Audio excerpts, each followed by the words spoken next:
Welcome students to my channel. आज हम plus two class का थ्योरी ऑफ डिमांड चैप्टर का नेक्स्ट टॉपिक पढ़ने जा रहे हैं और हमारा टॉपिक है why does demand curve slope downward, यानी डिमांड कर्व का स्लोप डाउनवर्ड क्यों होता है, यानी ऊपर से नीचे क्यों होता है। इसको हम नेगेटिव डिमांड कर्व स्लोप भी बोल सकते हैं, या why more of a good is purchase when price fall, यानी किसी वस्तु की अधिक मात्राएं क्यों खरीदी जाती हैं जब उसका प्राइस कम हो जाता है।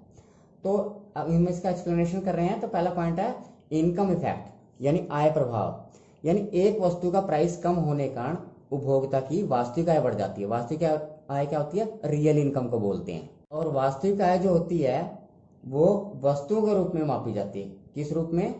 वस्तुओं के रूप में, यानी in the form of goods. इसको हम गुड्स भी बोल सकते हैं। इसको मैं एक एग्जाम्पल से समझा रहा हूं, और एग्जाम्पल कुछ इस तरह से है। मान लो एक व्यक्ति 600 रुपये पर केजी, 600 रुपये पर केजी के हिसाब से 2 केजी घी खरीद रहा है, 2 केजी, तो 1200 रुपये खर्च कर रहा है।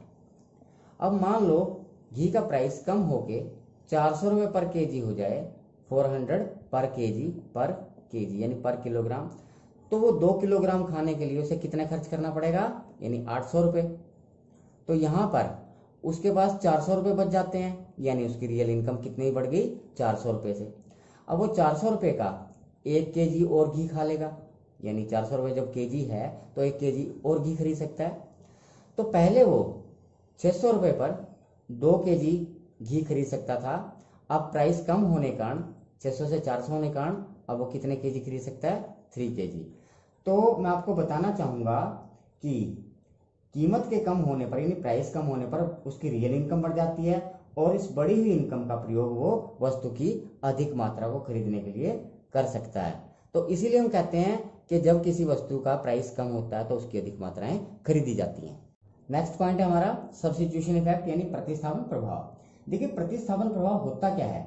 इसका मतलब है जब एक वस्तु अपने स्थानापन्न वस्तु की तुलना में सस्ती हो जाती है तो उसका दूसरी वस्तु के लिए हम रिप्लेसमेंट करते हैं। एग्जाम्पल के लिए चाय और कॉफी, टी और कॉफी हमारी क्या है? प्रतिस्थापन वस्तुएं हैं।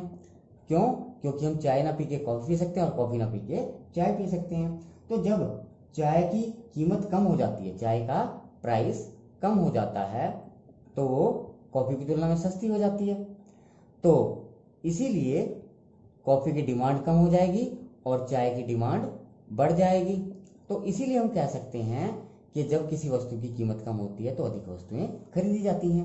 नेक्स्ट पॉइंट है हमारा साइज ऑफ कंज्यूमर ग्रुप, यानी उपभोक्ता समूह का आकार। देखो, जब किसी वस्तु का प्राइस कम हो जाता है तो जो कंज्यूमर उसको पहले नहीं खरीद रहे थे अब उसे खरीदने लग जाते हैं, तो इसीलिए वस्तु की मांग बढ़ जाएगी।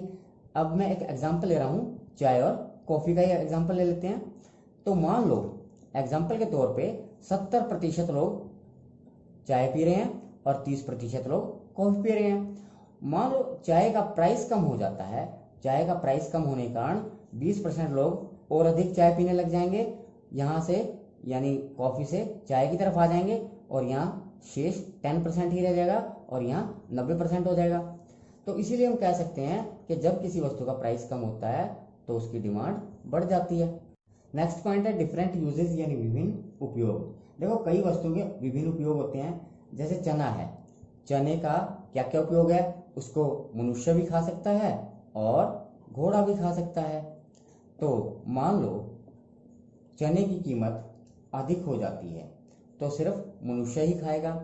अगर चने का प्राइस कम हो जाता है तो मनुष्य भी खाएगा और घोड़ा भी खाएगा। तो इस प्रकार चने का प्राइस कम होने से उसकी मांग बढ़ जाएगी। देखो, नेक्स्ट पॉइंट है law of diminishing marginal utility, यानी घटती सीमांत उपयोगिता का नियम। ये रूल बताता है कि जैसे जैसे किसी वस्तु की अधिक मात्रा खरीदी जाती है उनकी मार्जिनल यूटिलिटी कम होती जाती है, यानी सीमांत उपयोगिता कम हो जाती है।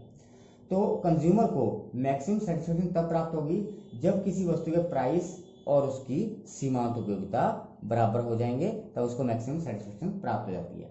तो प्रत्येक वस्तु की मात्रा ज्यादा खरीदने से उसकी सीमांत उपयोगिता हमारी कम हो जाती है, और इसलिए कंज्यूमर उस वस्तु की अधिक मात्रा तभी खरीदेगा जब उसका प्राइस कम होके मार्जिनल यूटिलिटी के बराबर हो जाएगा।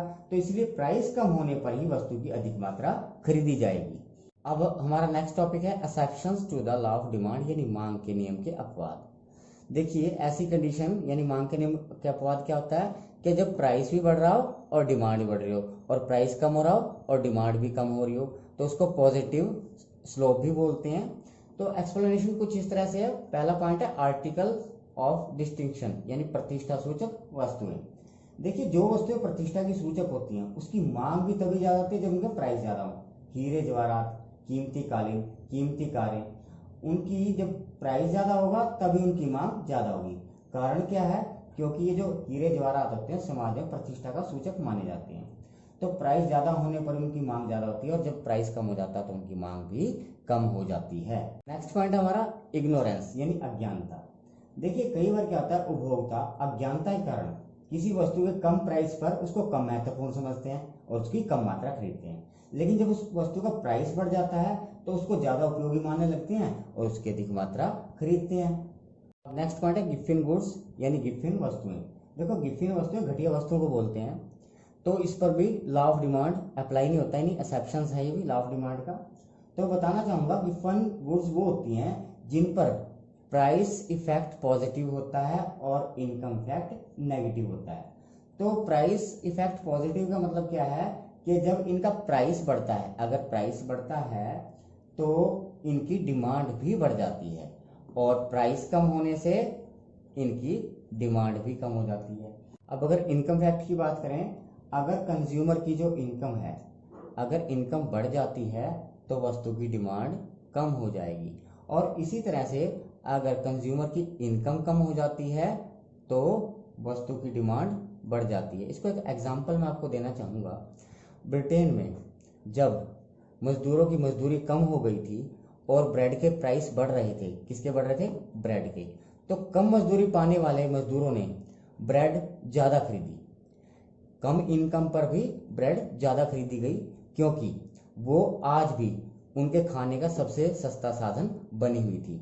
तो यानी गिफिन गुड्स पे लॉ ऑफ डिमांड अप्लाई नहीं होता। तो स्टूडेंट्स आज के लिए इतना ही। इसका नेक्स्ट पार्ट नेक्स्ट वीडियो में दिया जाएगा। तो अगर आपको वीडियो अच्छा लगा हो तो इसे लाइक करें, शेयर करें, सब्सक्राइब करें और बेल आइकन का बटन जरूर दबाएं, ताकि मेरी हर आगे आने वाली वीडियो की नोटिफिकेशन आपको लगातार मिलती रहे। Thank you for watching.